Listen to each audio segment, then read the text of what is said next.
Just saving a single species, of course, is important, but it's only important because it's an indication of something. So what you need if you're going to conserve the wildlife of the world is land. The World Land Trust knows that if that land in that remote part of the world is to be saved, the people who could save it are the people who live there, who know what the problem is, the people who have the enterprise and the conviction to do something about it. The money given to the World Land Trust, in my estimation, has more effect on the wild world than almost anything I can think of.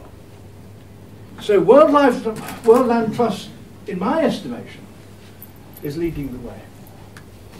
In my estimation, the support given to the World Land Trust is support that goes as directly to the place where it's needed, to the people, not here, not in any other capital city of the Western world, but to the people who live on that land, who will care for the land in the way that only they can and that only they understand. On sustainability generally, we say that sustainability from a business perspective must be economically rational. It must be something that makes business sense. Ecosystem services broadly provide humankind with 4 types of service.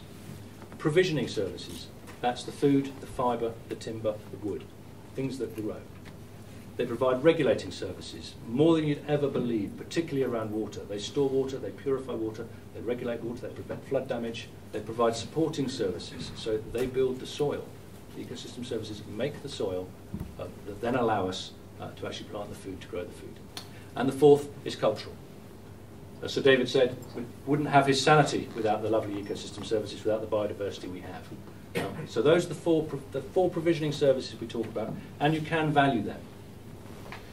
So what we encourage our clients to do is think about ecosystem services like any other piece of plant and machinery. They provide services that you wouldn't believe they provided, that you get for free, that you don't value. You absolutely can value them, and very often you find that you can find a cheaper alternative using ecosystem services or preserving ecosystem services than you can by trying to build the kit and run it yourselves. Love. Well, love, of course, love, obviously love. What else but love? The best reason for conserving the planet and its wildlife is because we really, really want to. Because we understand about saving the world with our minds, yes, but also with our hearts and with our essential guts. That wrenching, marrow-deep, soul-deep love is something I've felt when walking among lions, when watching the tail flukes of a humpback whale from an open boat just a cricket pitch away. We need the wild world. It's not an add-on, a bonus, a nice little addition for those who can afford it. David Attenborough showed us the way, and it's the way of love. And the World Trust just happens to be the finest way in which we can all follow David Attenborough. Thank you very much.